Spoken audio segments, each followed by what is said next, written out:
Zero आवरमध्ये आपलं स्वागत। आता बातमी दिल्लीतून, पण महाराष्ट्राच्या राजकारणासाठी अत्यंत महत्त्वाची। विधानसभेला अवघे काही दिवस उरलेले असतानाच महाविकास आघाडीच्या प्रमुख नेत्यांपैकी एक असलेले उद्धव ठाकरे आज राजधानी दिल्लीत दाखल झाले।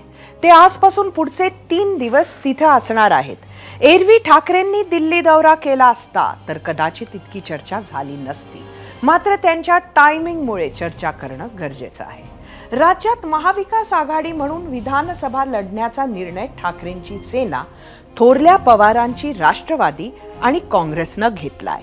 त्यात राज्याच्या 288 जागांचं वाटप कोणत्याही संघर्षाशिवाय होणं तितकंच गरजेचं आहे, कारण ठाकरेंनी जागा वाटपातील संघर्षाचा फटका लोकसभेत घेतलाय। उदाहरण सांगायचं झालं तर सांगली लोकसभेची जागा। तोच फटका पुन्हा बसू नये म्हणून महाविकास आघाडीच्या सगळ्या प्रमुखांमध्ये समन्वय होणं आणि ते विधानसभेपर्यंत टिकून राहणं अत्यंत महत्त्वाचं बनलंय। आणि त्यासाठी उद्धव ठाकरेंच्या आजपासून सुरू झालेल्या दौऱ्याला विशेष महत्त्व आहे। याच दौऱ्यात उद्धव ठाकरेंसोबत आदित्य ठाकरे, रश्मी ठाकरेही उपस्थित आहेत। लोकसभा निवडणुकीमध्ये मिळालेल्या यशानंतर पक्षप्रमुख उद्धव ठाकरे पहिल्यांदाच दिल्लीत पोहोचलेत, त्यामुळे सगळ्यांच्याच भेटीगाठी होणार हे अपेक्षितच आहे। त्यात काँग्रेसचे अध्यक्ष मल्लिकार्जुन खरगे, राहुल गांधी, सोनिया गांधी यांच्यासह दिल्लीत असणाऱ्या महाराष्ट्रातील अनेक नेत्यांची उद्धव ठाकरे भेट घेणार आहेत। काँग्रेसचे महाराष्ट्र प्रभारी रमेश चेन्नीथला यांनी खासदार संजय राऊत यांच्या निवासस्थानी जाऊन ठाकरेंची भेट घेतली आहे। त्यावेळी त्यांच्यासोबत राष्ट्रवादी शरद पवार पक्षाचे आमदार जितेंद्र आव्हाडही उपस्थित होते। याच बैठकीत कोणती चर्चा झाली ती पाहणार आहोतच, मात्र त्याआधी उद्धव ठाकरेंच्या दिल्ली दौऱ्यावर आम्ही विचारलेला प्रश्न पाहूयात आणि त्यासाठी जाऊया आपल्या पोल सेंटरला। आजचा आपला दुसरा प्रश्न बघूया। उद्धव ठाकरे 3 दिवसीय दिल्ली दौऱ्यावर महत्त्वाच्या नेत्यांच्या भेटी घेणार, याचा उबाठा शिवसेनेला विधानसभेत फायदा होईल का? तुम्हाला सांगायचं होतं होय किंवा नाही।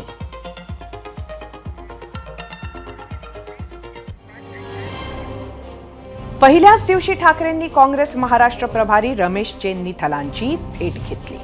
त्याच भेटीनंतर खासदार संजय राऊत आणि रमेश चेन्नीथला यांनी पत्रकारांशी चर्चा केली आणि महाराष्ट्र विधानसभेसाठीच्या प्रत्येक प्रश्नावर उत्तरं दिली।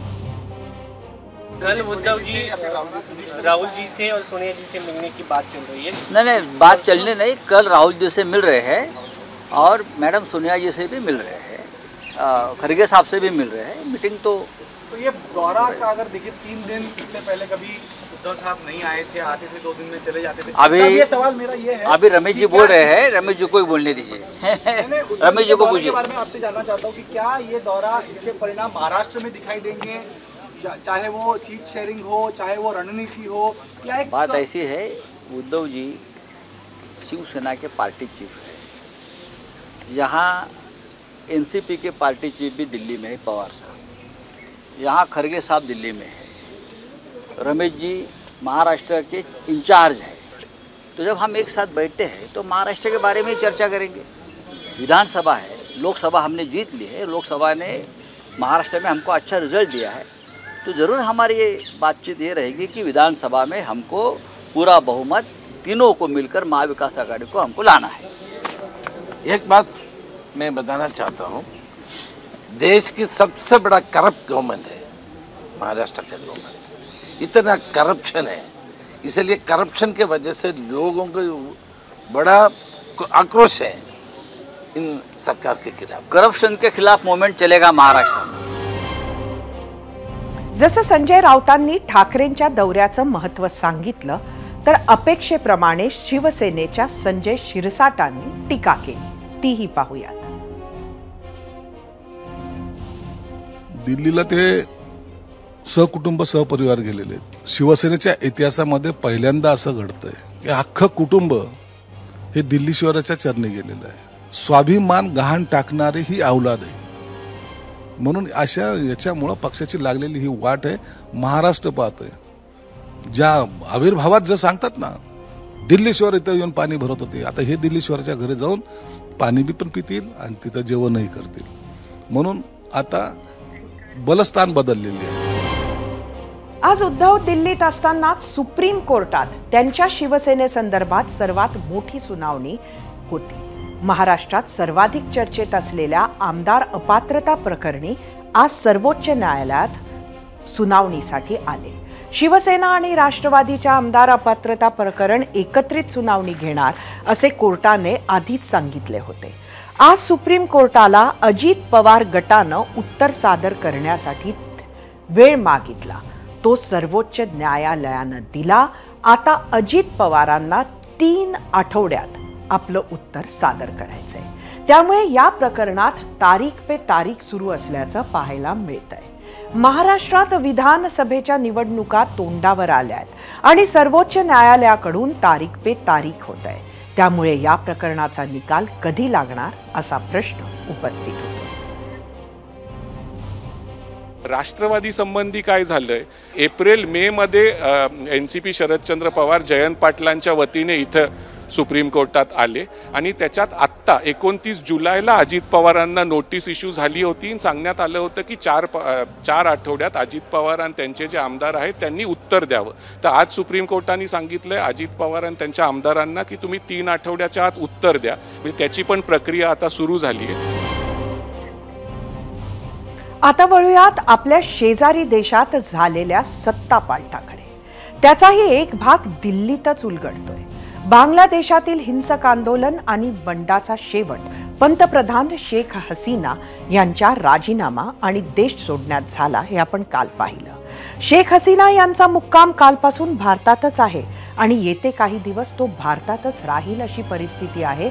कारण इंग्लंडमध्ये त्यांना इतक्या तडकाफडकी राजाश्रय देणं कठीण आहे अशी माहिती इंग्लंडच्या गृह मंत्रालयानं माध्यमांना दिली आहे. तर अमेरिकेनं शेख हसीना यांचा व्हिसाच रद्द केलाय. आपल्या बाजूच्या देशात जर इतकं राजक माजलं असेल तर ते आपल्यासाठी चिंतेचीच बाब आहे. पण त्याहून जास्त चिंतेची बाब म्हणजे आज तिकडे बांगलादेशात हिंदूंवर अत्याचार सुरू झाल्याची माहिती आली. विविध ठिकाणी हिंदू मंदिरं आणि हिंदू घरांवर हल्ले झाल्याच्या बातम्या येत आहेत. इस्कॉन आणि कालई मंदिरावर हल्ले झाले आहेत.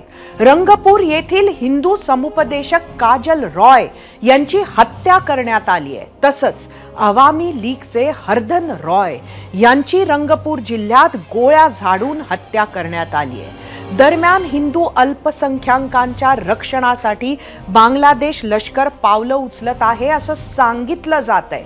हिंदू कुटुंब, मंदिरं आणि इतर प्रार्थना स्थळांची सुरक्षा सुनिश्चित करण्यासाठी लष्करानं हेल्पलाईन क्रमांक जारी केले आहेत. भारत बांगलादेश सीमेवर हाय अलर्ट देण्यात आलाय.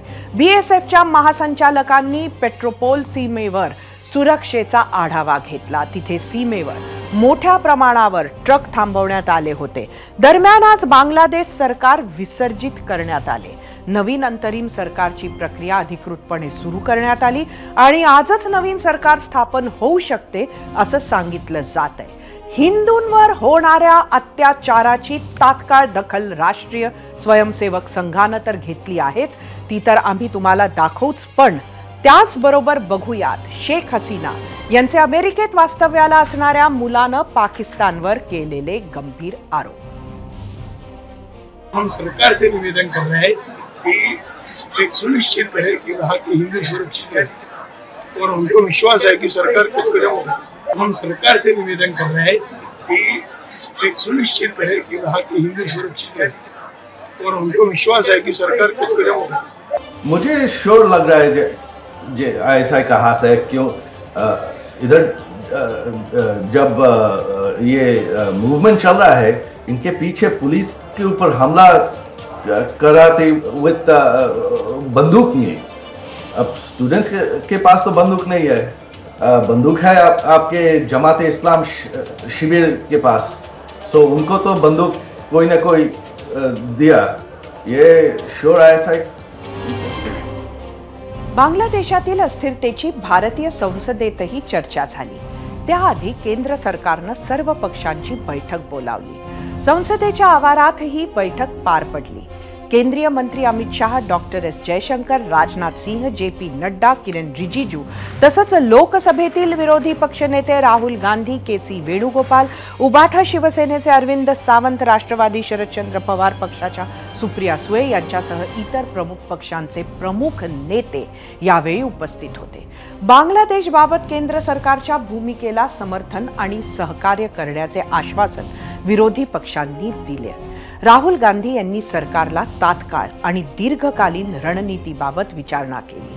बांगलादेशातील सत्तांतरामागे विदेशी हात आहे का अशी विचारणा त्यांनी परराष्ट्र मंत्र्यांकडे केल्याचं कळतंय. सतत बदलत असलेल्या परिस्थितीवर केंद्र सरकार लक्ष ठेवून असल्याचं त्यांना सांगण्यात आलं. या सगळ्या प्रकारावर परराष्ट्र मंत्री एस जयशंकर यांनी राज्यसभा आणि लोकसभेत अधिकृत माहिती दिली. बांगलादेशात 19,000 भारतीय आहेत, त्यातील 9,000 विद्यार्थी आहेत आणि त्यांच्या सुरक्षेची काळजी घेत असल्याचं सरकारकडून सांगण्यात आलंय. We are in close and continuous touch with the Indian community in Bangladesh through our diplomatic missions. There are an estimated 19,000 Indian nationals there, of which about 9,000 are students. We are also monitoring the situation with regard to the status of minorities. There are reports of initiatives by various groups and organizations to ensure their protection and well-being. Our border guarding forces have also been instructed to be exceptionally alert in view of this complex situation. In the last 24 hours, we have also been in regular touch with the authorities in Dhaka. This is the situation as of now. I seek the understanding and support of the House in regard to sensitive issues regarding an important neighbor on which there has always been strong national consensus. Zero अवरमध्ये आता वेळ झाली आहे एका छोट्या ब्रेकची आणि break नंतर उद्धव ठाकरेंच्या दिल्ली दौऱ्याबाबतच्या प्रश्नावरच्या तुमच्या प्रतिक्रिया आणि महाराष्ट्राचा कौल.